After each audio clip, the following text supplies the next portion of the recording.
अस्सलाम वालेकुम नाजरीन, मैं आपका मेज़बान कलब अब्बास। तो आप देख रहे हैं स्टार पॉइंट टीवी। तो आज सड़ी का इंटरव्यू करने जा रहे हैं जिनका नाम है ग्रामी, इसमें ग्रामी इरफान वट्टू हैं, जो कि हमारे धरती के बहुत एक खूबसूरत खिलाड़ी हैं नेज़ाबाजी के। उन्होंने हमारे तांदलेवाला की ये बहुत बड़ी शान है, जिन्होंने अपने इस धरती से बैरून मुल्क में जाके अपना इस मुल्क का नाम रोशन किया। इनसे आज गुफ्तगू करेंगे मलक साहब से कि कैसे इन्होंने स्टार्ट किया। तो इनसे गुफ्तगू करते हैं कि कैसे इन्होंने स्टार्ट किया। अस्सलाम वालेकुम जी। जी वालेकुम अस्सलाम। इरफान भी क्या हाल चाल है? शुक्र अल्हम्दुलिल्लाह, आप सुनाएं। अल्हम्दुलिल्लाह। अच्छा, सबसे पहले ये बताइएगा कि आपको इस इतनी मुश्किल तरीन और ये बहुत कहने को आता है कि बहुत अमीर तरीन शौक था, ये कैसे आपको शौक लगा, खेलना कब शुरू किया? ये असल में घोड़ों का शौक़ तो शुरू से था। मतलब घर पे घोड़े थे, मेरे वाले साहब और मेरे दादा भी घोड़े पालते थे। तो उसके लिए मतलब कोई ये बात ठीक है कि ये अमीर शौक़ है, लेकिन चूँकि हमारे घर में सिस्टम था तो हमें कोई ज़्यादा मुश्किल का सामना नहीं करना पड़ा। और बचपन से ही मैं राइडिंग वगैरह करता था, और जब मैंने अपनी तालीम मुकम्मल की तो उसके बाद फिर मैंने प्रॉपर नेज़ाबाजी स्टार्ट की। क्योंकि हमारे इलाके में नेज़ाबाजी होती थी, तो फिर आहिस्ता आहिस्ता पहले तो इन चीज़ों का पता ही नहीं था। फिर जब हमारे मुल्क में फेडरेशन एक्टिव हुई, EFP ने अपना काम शुरू किया, तो उसके बाद एडवर्टाइजमेंट हुई और मुझे पता चला कि ये तो बाहर भी नेज़ाबाजी, हमें पहले शुरू में तो इल्म ही नहीं था कि बाहर भी नेज़ाबाजी होती है कहीं। तो ये जब EFP एक्टिव हुई तो मैंने भी उसमें किस्मत आजमाई की और मेहनत की, ट्रायल दिए। अल्हम्दुलिल्लाह जब से EFP एक्टिव है मैं तब से पाकिस्तान टीम का मेंबर हूँ और परफॉर्म कर रहा हूँ अल्हम्दुलिल्लाह। अरफान भाई, ये भी बताइएगा कि आपको जब आप बता रहे थे कि आपके वालिद और फैमिली में ही घोड़े रखे हुए थे, शौक था। अच्छा, कोई इंसान किसी चीज़ को देख के शौक लगता है। आपको कौन सा ऐसा राइडर था, घुड़सवार था, जिसको आप बहुत ज़्यादा पसंद करते हैं, आज भी आप चाहते हैं कि उसकी तरह मैं बनूं या उस जैसा मैं घोड़सवार करूं? कौन सा था? जी, असल में घोड़ों का शौक़ तो मुझे था, लेकिन नेज़ाबाजी मैं शुरू में देखने नहीं जाता था। मैं ज़्यादा लोगों को नहीं जानता था, लेकिन हमारे इलाके में एक राय वरियाम ख़ान ख्याली का थे, वो बहुत अच्छे राइडर थे। और भी बहुत सारे मेरे इधर अज़ीज़ थे, मलक असलम वट्टू साहब, वो नेज़ाबाजी करते थे। और बहुत सारे बुज़ुर्ग थे जो मतलब हम अब इस दुनिया में नहीं रहे हैं। उनको देख के तो मैं ज़रा इंस्पायर हुआ और फिर मैंने नेज़ाबाजी स्टार्ट की। और इंटरनेशनली जो है वो कुछ हैं ऐसे प्लेयर जिनको देख के बंदा कह सकता है कि यार उसकी तरह मुझे होना चाहिए। उसमें साउथ अफ्रीका से एक नॉर्मन है, वो बहुत अच्छे राइडर हैं और मुझे वो बहुत पसंद है। मैं चाहता हूँ कि उनकी तरह का राइडर होना चाहिए मुझे। कितनी टाइप्स होती हैं नेज़ाबाजी की, या इसको किस तरह प्रेजेंट किया जाता है इंटरनेशनल लेवल पे? देखें जी, नेज़ाबाजी जैसे कि नाम से ज़ाहिर है कि नेज़ाबाजी, उसमें सिर्फ नेज़े का काम है। तो ये जो पाकिस्तान में नेशनल लेवल पे नेज़ाबाजी है, इसको सिर्फ आप नेज़ाबाजी ही कह सकते हैं और ये सिर्फ नेज़े से ही होती है। इसमें एक सिंपली एक किला लगा होता है, आपने घोड़ा दौड़ा के आना होता है और एक लाइन में उसको किले को उठाना होता है। लेकिन इंटरनेशनली इसका नाम असल में है टेंट पैगिंग। टेंट पैगिंग, तो टेंट पैगिंग में एक्चुअली नेज़े के अलावा तलवार का इस्तेमाल भी होता है। तो फिर आप उसको सिर्फ नेज़ाबाजी नहीं कह सकते, क्योंकि जितना रन आपने नेज़े से करने हैं उतने हाथ तलवार से भी करने, फिर वो तलवारबाजी भी हो सकती है। लेकिन चूंकि उन्होंने नाम किले, हर इवेंट में किला ज़रूरी है, तो किला रख दिया है। अब उसमें 6-7 इवेंट होते हैं, जैसे कि लेमन स्लैशिंग होती है, रिंग पासिंग होती है, रिले है, टीम ऑफ रिले, पहले उसको इंडियन फाइल बोलते थे, टीम है, टीम ऑफ सॉर्ड है, टीम ऑफ लांस है, पेयर है। तो उसमें अलग-अलग इवेंट्स होते हैं, उनके अलग-अलग नाम हैं। बट गेम का नाम इसलिए टेंट पैगिंग है क्योंकि पैग हर इवेंट में है। तो वो इसलिए आप कह सकते हैं कि ये दो किस्म की होती हैं। एक जो देसी है उसको आप नेज़ाबाजी कहते हैं, और जो इंटरनेशनल लेवल पे होती है उसको आप टेंट पैगिंग कहते हैं। अच्छा इरफान भी ये बताइएगा, आप बता रहे हैं कि एक नेज़ाबाजी होती है, नेज़ा मुश्किल होता है, ये आप बता रहे हैं कि तलवार भी होती है। लोगों ने शायद कोई ऐसे भी होंगे जिन्होंने पहली दफ़ा ये सुना होगा कि तलवार के साथ भी नेज़ाबाजी की। कौन सा मुश्किल होता है कि जब आप सवारी कर रहे होते हैं, तो आपको कौन सा मुश्किल लगता है? नहीं, अल्हम्दुलिल्लाह मुझे तो अब मुश्किल कोई भी नहीं लगता है। लेकिन वैसे स्टार्ट में जब हमने तलवार के साथ नेज़ाबाजी शुरू की थी तो वो थोड़ी डिफ़िकल्ट लगती थी, क्योंकि तलवार का लंबाई छोटी होती है और वो चूँकि हमारे लिए नया काम था तो इसलिए फिर मुश्किल लगती थी। लेकिन एक इवेंट होता है रिंग पासिंग। रिंग पासिंग नेज़े के साथ होता है, और नेज़ा वो मुश्किल इवेंट है। बेसिकली नेज़ाबाजी का सबसे मुश्किल इवेंट रिंग पासिंग ही है, जो कि नेज़े के साथ है। लेकिन अगर इंडिविजुअली रन्स की बात करें तो तलवार के इवेंट थोड़े से डिफ़िकल्ट होते हैं बनिस्बत नेज़े के। के साथ हुआ हो या आपकी लाइफ में ऐसा इंसिडेंट हुआ हो कि आपको लगा हो कि ये बहुत मुश्किल है या इससे जानी नुकसान भी हो सकता है या कोई आपने जानी नुकसान होते हुआ देखा हो? जी, देखने की जहाँ तक बात है तो देखने में तो बहुत सारे लोग जो हैं वो मेरी आंखों के सामने घोड़ों से गिर के वफात पा गए। तो वो तो है, लेकिन जहाँ तक अपने छोड़ने की बात है तो ये जो शौक़ का काम होता है, ये किसी चीज़ का भी हो तो ये इंसान कभी छोड़ नहीं सकता, बेशक उसके सामने जो भी होता रहे। बिल्कुल ऐसे ही। मतलब अगर इस तरह बंदा किसी की मौत को देख के छोड़े तो फिर तो फ़ौज तो होती ना, सारे फ़ौजी देखते हैं कि हमारे साथी शहीद हो रहे हैं या मर रहे हैं तो वो सारे छोड़ देंगे। लेकिन फैमिली वालों का प्रेशर होता है, मिसाल के तौर पे मैं 2018 में एसए गार्डन लाहौर में एक इवेंट था, उसमें मेरा वो गिर गया था और मैं भी बड़ा बुरी तरह गिरा था। तो वो जब वीडियो मेरे घर वालों ने देखी और दोस्तों ने, तो उन्होंने फ़ोर्स किया कि यार आप छोड़ो इसको। तो मैंने ज़िद की कि नहीं, मैं नहीं छोड़ सकता, तो मैंने नहीं छोड़ा। तो इस तरह के वाक़यात जब लोगों के भी देखते हैं तो साथ वाले जो घर वाले हैं, दोस्त अहबाब हैं, वो ज़रूर फ़ोर्स करते हैं कि यार ये ख़तरनाक काम है, छोड़ो, लेकिन मुझे कभी नहीं लगा कि मुझे ये छोड़ना चाहिए। जो आपका है ईएफपी उसमें कैसे वो सिलेक्ट हो सकता है? देखिए जी, हर 3 साल बाद वर्ल्ड कप होता है और जब वर्ल्ड कप से पहले जो है ना हमारी ईएफपी हमारा जो ये इदारा है वो इसकी सिलेक्शन करता है प्लेयर्स की, जिसमें हम पुराने और नए टोटल प्लेयर्स जो पाकिस्तान में उसमें शामिल होना चाहें वो आ सकते हैं। उसकी ओपन तशहीर की जाती है हर जगह पे, टीवी पे या फेसबुक पे या सोशल मीडिया पे, एवरीथिंग उसकी एक होता है, तशहीर होती है। उसमें आपको बताया जाता है कि फ़लाँ तारीख से फ़लाँ तारीख तक ट्रायल्स हो रहे हैं टीम पाकिस्तान के।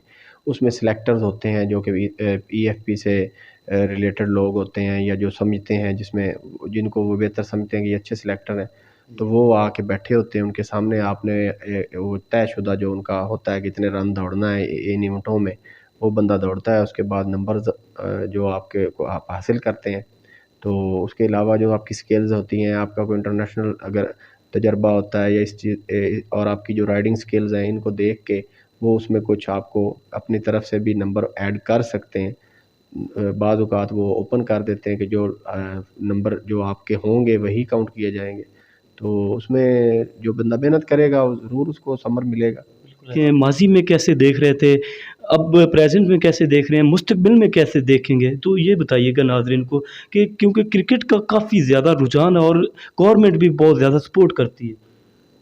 जिस तरह क्रिकेट का शौक़ हमारे पाकिस्तान में काफ़ी है, तो नेज़ाबाज़ी का भी जुनून अब लोगों में हो रहा है और काफ़ी सारे 46 कंट्रीज़ में अब ये नेज़ाबाज़ी हो रही है। अनकरीब ये ओलंपिक में शामिल हो जाएगी और जैसे ही ये ओलंपिक में शामिल होगी तो गवर्नमेंट की तवज्जो इस पे डेफ़िनेटली बढ़ जाएगी। फ़िलहाल इस पे गवर्नमेंट की तवज्जो तो इतनी नहीं है, लेकिन चूँकि अब ये एक गवर्नमेंट का इदारा है ईएफपी, तो इसको ओन करता है पाकिस्तान रेंजर पंजाब। तो वो भी गवर्नमेंट ही है। अब मतलब रेंजर को आप गवर्नमेंट से अलग तो नहीं कर सकते। तो वो इसको फंड्स वगैरह की अगर कोई, वैसे तो ईएफपी के अपने स्पॉन्सर्स और अपना बहुत कुछ है इनके पास होता है, लेकिन मज़ीद अगर कोई कमी बेशी हो तो वो पाकिस्तान रेंजर पंजाब उसको फ़ीड करती है। और जो पंजाब रेंजर के डीजी होते हैं, जनरल जो भी होते हैं, वो इस ईएफपी के चेयरमैन होते हैं। जो भी नए आते हैं वो पहले चेंज हो जाते हैं, तो नए आ जाते हैं वो चेयरमैन होते हैं। वाइस चेयरमैन जो हैं वो भी जो भी डीडीजी होते हैं वो वाइस चेयरमैन होते हैं। 2 सीटें होती हैं, एक जो आप इलेक्शन लड़ के प्रेसिडेंट और सेक्रेटरी की, वो आप इलेक्शन होते हैं हर 4 साल बाद। तो उसमें अभी हमारे जो मोहम्मद अली सुल्तान साहब हैं, बहू सुल्तान से जिनका ताल्लुक़ है, वो प्रेसिडेंट है। और असद हयात साहब हैं बेसिकली गुजरात से, तो वो हमारे सेक्रेटरी जनरल हैं। हैं, तकरीबन मोस्टली हर गाँव में हर शौकीन हैं, लेकिन वो इंटरनेशनल लेवल पे नहीं जा पहुँचते। इसकी वजह क्या हो सकती है आपके मुताबिक?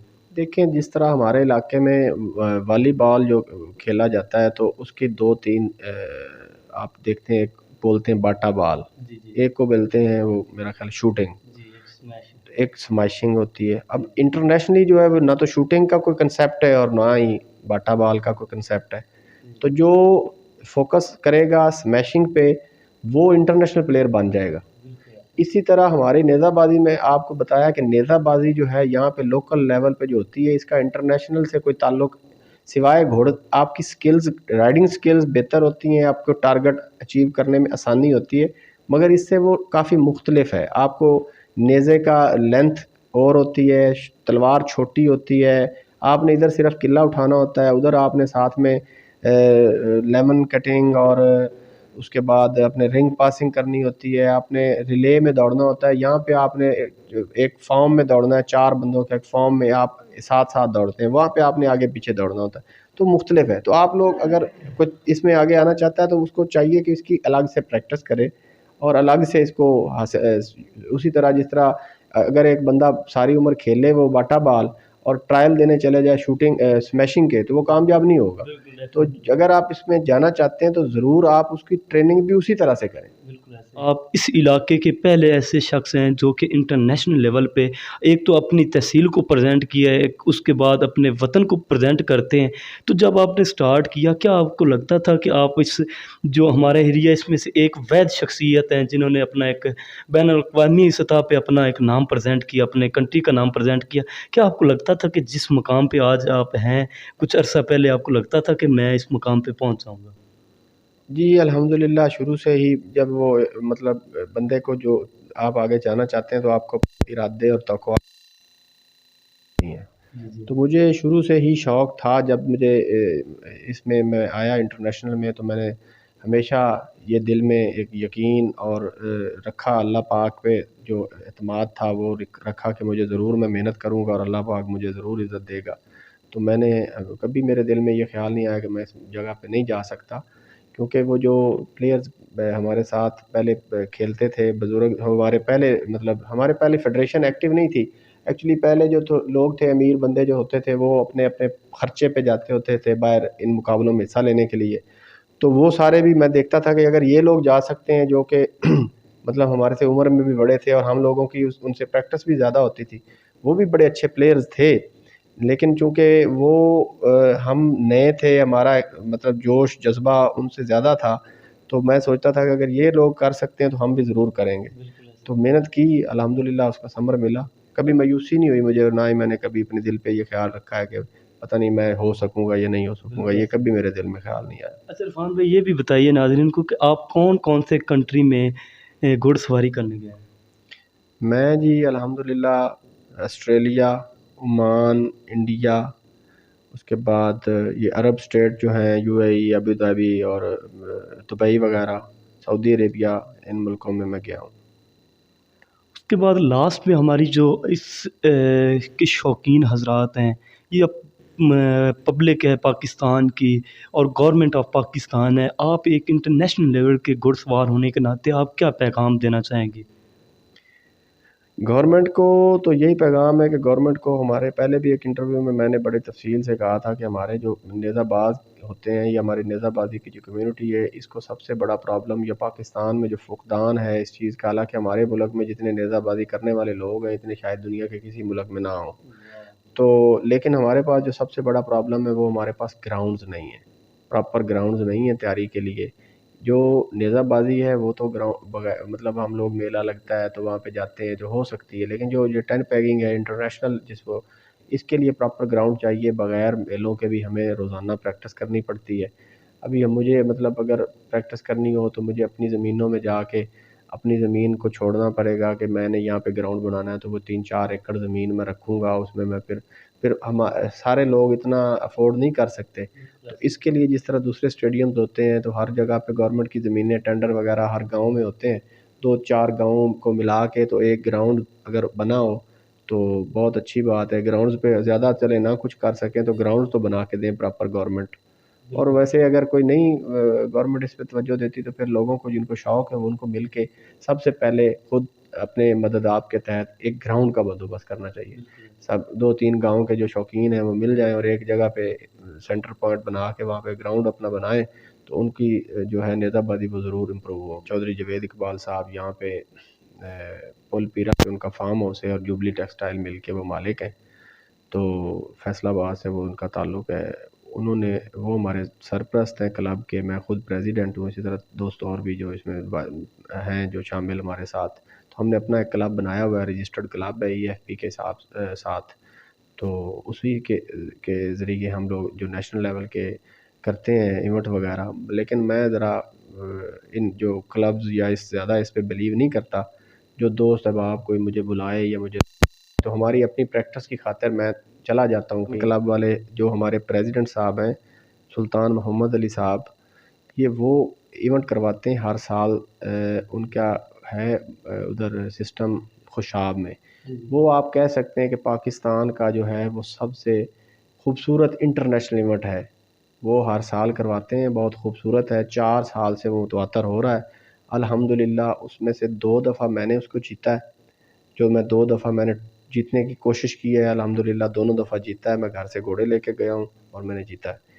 تیسری دفعہ وہ میرا جو ایک ساتھ پلیئر ہے، ایک دفعہ ناصر گماس ہمارے پاکستان ٹیم کا، وہ بھی پلیئر ہے، وہ جیتا ہے، اور چوتھی دفعہ ایک دفعہ جو ہے وہ میرے ساتھ جو میاں جوید صاحب ہیں میرے استاد، ان کا بیٹا عبید، وہ اس میں فرسٹ آیا ہے الحمدللہ۔ آپ کہہ سکتے ہیں کہ 4 دفعہ ہم نے ہی وہ جیتا ہے، انشاءاللہ نیکسٹ بھی ہم کوشش کریں گے۔ وہ سلطانیہ اوان کلب والوں کا سلطان محمد علی صاحب جو ہیں، وہ ان کا ایک ایونٹ ہے، ٹورنامنٹ ہے، جو آپ لوگوں نے دیکھا ہوگا سلطان۔ باقی میں سلطانیہ اوان کلب کی طرف سے بھی میں نے نیزہ بازی کی ہے، اس میں بھی الحمدللہ کامیابی حاصل کی ہے۔ میں آپ کو بتا رہا ہوں کہ یہ تو اپنا ایک ہوتا ہے کہ یہاں پہ لوکل لیول پہ جو پریزنٹ کرنے کے لیے سارا کچھ کلب وغیرہ بناتے ہیں، تو میں نے کبھی اس چیز پہ نہیں، مجھے کوئی بھی کہے، جو بھی جس کے ساتھ بھی پیار کا رشتہ ہو وہ مجھے بلائیں، تو میں ان کے ساتھ بھی ان کے کلب میں بھی جا کے دوڑ لیتا ہوں، کوئی ایسا میں اس کو محسوس نہیں کرتا۔ بالکل زبردست ہو گیا۔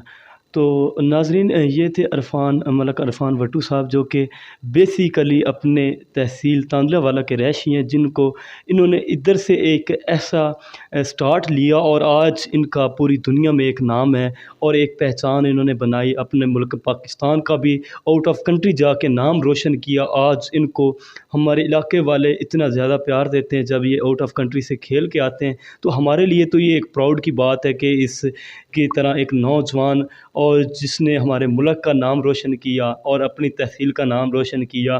تو یہ تھے ملک عرفان وٹو صاحب، جو کہ پاکستان کے نہیں بلکہ پوری دنیا کے انٹرنیشنل لیول کے ایک گھڑ سوار ہیں۔ تو ان کی زبانی آپ کو ان کی داستان سنائی، کیسے انہوں نے سٹارٹ کیا اور آج یہ کتنے بڑے ایک گھڑ سوار ہیں۔ تو اگر آج کی آپ کو انٹرویو اور ان کی باتیں پسند آئے تو ہمیں کمنٹ باکس میں ضرور بتائیے گا۔ اجازت چاہوں گا، میں آپ کا میزبان کلب عباس وسلام۔